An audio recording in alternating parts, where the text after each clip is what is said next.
Welcome to another edition of Let's Get Our Human Back Again with our host, Robyn Priest. And today's guest, let's just say that she wants to help, really, really help. So it's all about finding our great human traits, getting us to be, again, sharing the love. Right, Robyn? Absolutely, and thanks for having us again, Tracy. I love this series of being able to have a discussion about something so simple that I think sometimes we forget, just about getting our human back again, right? Sometimes I think we've lost it in this crazy world, and we think it used to have to be fast paced, go, go, go. And now we've slowed down, and we actually have the ability to take a look and think about what's important. And I think what's important is being able to connect with people, even when we can't always physically be with them. But I'm super excited that we've got Amanda Outhwaite with us today, who's just going to share some of her story and what she's come through and where she is now. And I'm like an inspiration because I know how much she wants to get out there and give back to the community. So, Amanda, take it away. Hello, everybody. I'm Amanda Outhwaite. I'm currently looking into becoming a peer support worker, starting in with volunteering. I'm super passionate about getting out there to help people. I know my struggles started at a young age with addiction when I was 14 years old, and battled with that up until 4 or 5 years ago, just dealing with it, getting through it. And it was a hard struggle.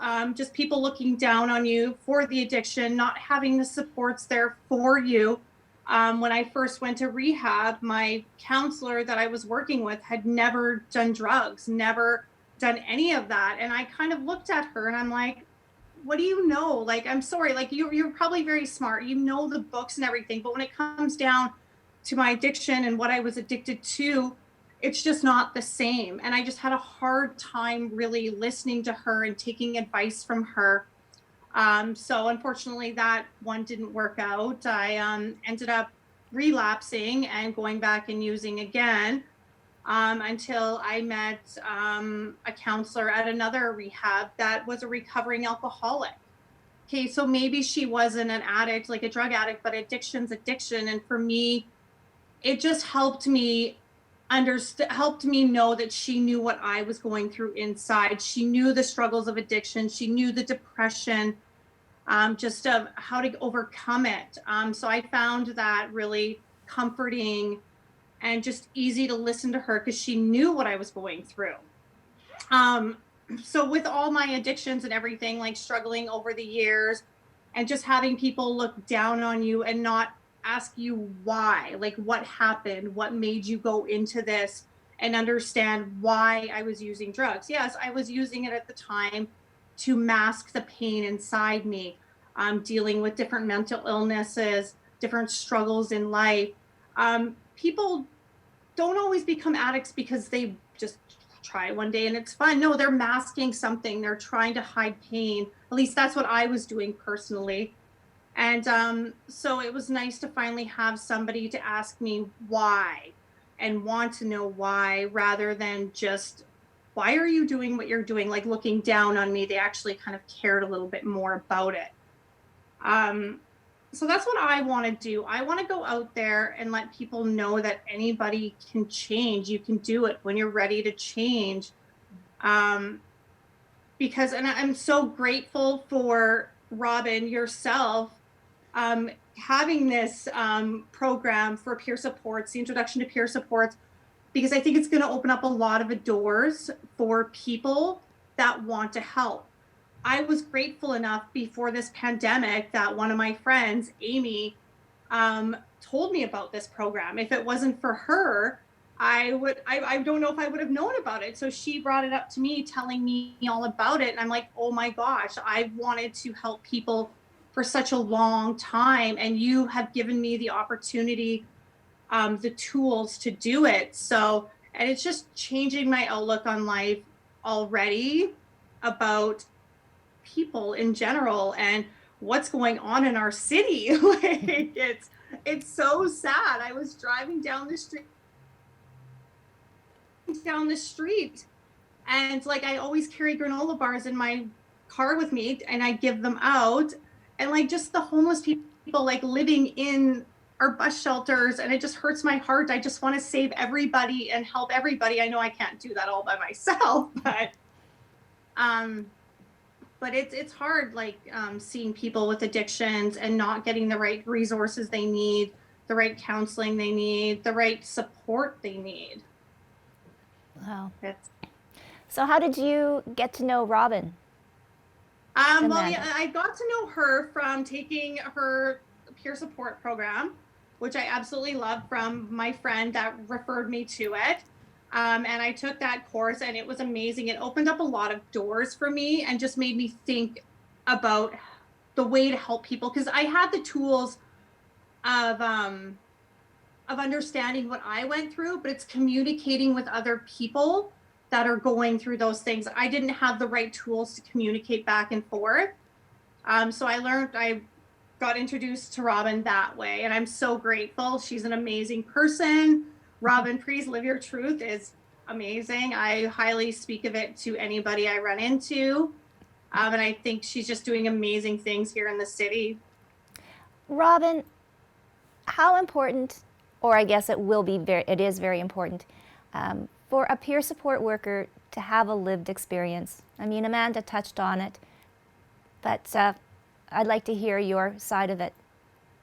Sure. I think for me, peer is like about having some common experience. And I think we can be peers in a range of different things. Like peer support isn't just peer support in mental health or peer support in addictions. There are peer workers in like cancer survivor groups. There are peer workers in diabetes support groups, brain injury support groups. I think mothers and babies is an absolute peer-to-peer experience. So I think when we look at mental health and addiction, it's got to be someone who's had some kind of mental health or addiction issue. And I know that there are a number of workers in the field who have their own experience, but they're still bound by the code of ethics and the job description. If they're a social worker, case manager, psychiatrist, whatever, if they can share some of their experience, that's great. But peer worker roles are designed around the code of conduct that there is for peer workers. They're based around a set of values specific to peer workers. So it's super important. There's peer workers now going into emergency rooms, into crisis centres, into inpatient units. There's peer workers around the world working in the justice system. So it's people who've gone through the justice system with their own experience of mental health or addiction too. And I think it's critical because you can have, I know for me, when I talk to people who are feeling suicidal, I can share about when I was feeling suicidal, when I attempted, to kill myself, and what I was feeling afterwards. Like, I'm super glad I am crap at killing myself because I'm still here and I have this amazing life. So it really is the ability to share from our experiences, that connection. And I said, in another one of these conversations about the camaraderie. But I think one of the important things, it's not about just sharing from our experience, it's knowing how to share effectively. Because if we share all the war and gory and illness bits, like it can be pretty tough for the person we're sharing with. So I think one of the cool things is I get to support people to kind of look at themselves, because I've heard, like, from many people who have done the course, they've had so much personal growth. I actually heard from a clinician, they've never been grilled personally as much as they have in our peer training, which was interesting. But you get to know yourself. You have a different ability to support someone on their journey. And it's not about telling someone what to do. because we've all been told what to do, and we're all like, bugger off, I don't want to do what you want to do. When I'm ready, I will step into my future. So Wow. it's amazing, yeah. No, it is. Amanda, going back to you talking about your addiction, that truly is, I guess, an ongoing battle, correct? Or have, It is. Like, I feel like today I can say I'm fully recovered. Like, for me to ever go back, no, because I know how much it affected my life before and where I am today. And I see the personal growth I have grown today. I don't think I would ever jeopardize where I am in my life today for my addiction. I have a wonderful family, a supportive family that have been there. My children, they've seen me go through it all, and I feel like it's only made them stronger. So for me to fall back into it, I think that would be a huge step back. And I think I've grown too much to allow myself. I can't, never's a long time, but in my heart, I'm pretty sure it'll never happen again because I'm very happy where I am in life now. And I feel like I'm strong enough to, and I think if I had any doubts that it may come back, that may put me in a vulnerable spot to look into being a peer support worker, because I wouldn't want to put myself into those situations. Because I'm going to be working with people battling with addictions.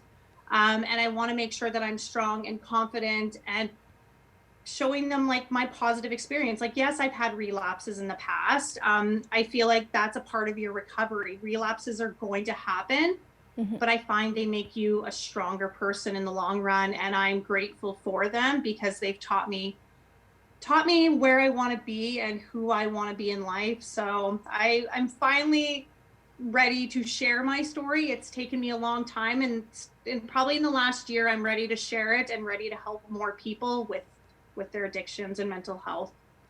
Oh, that is so amazing. Quickly too, Amanda, how much did your children play, your family play in making sure that this was the road to recovery? They did a huge part. Like, my kids were younger when it first happened. And I did lose them for a year. I did fight for them back. It took me a year to get them back. So I'm really grateful. It took me 6 months of finally deciding, okay, it's finally time to clean up. And that's when I really put my foot down. But they've impacted me a lot because that would be my biggest fear, losing them again. And I know if I went back into addictions, I would probably hurt my family just because they've seen what I went through before in my addictions, how my mental stability was. And I don't want to put anybody through that again. So I just want to be be a warrior. So Well, you've got a great teacher in Robyn. sure do, yeah. I mean, this again is another kind of happy ending story, Robyn. So they're really, I guess, proof in the pudding that peer support does work. I think it does. I think the issue for me is the world doesn't know enough about peer support. They don't hear about it enough. It's random how people hear about it. And I'm going to cough. I apologize. Sorry. No, it's our dry Winnipeg winter weather. I think the piece for me is let's talk it up. Let's share about it, because it's one of those pieces that makes a huge difference. But most people never hear about it. And so part of what I want to do is make sure people hear more about it. Oh, well, we'll let you go have your little coughing fit. No, I'm sorry. You know what, Amanda, thank you so much for sharing your story. And this too, like, we only hope that it gives enough courage for other people to come forward and share their story too, because we have said it before, we just want everybody to know that you're not alone. Right, Amanda? And that's so true. Like, I think the biggest part of my journey has been me sharing my story and just knowing that people out there are grateful for it. And I think it's a huge thing that everybody should share their story. You are not alone out there. There's so many others that are dealing with the exact same thing. And we could all work together and make it work and just make everybody better. So. Well, Watch out, peer support is going to take over the world. yes. Pearl. Oh, well, thank you, Amanda. Thank you, Robyn. And Thanks, Tracy. let's get on our way to making this a better world, correct? Peer support all over. Thank you so much. Thank you, ladies. Thank you.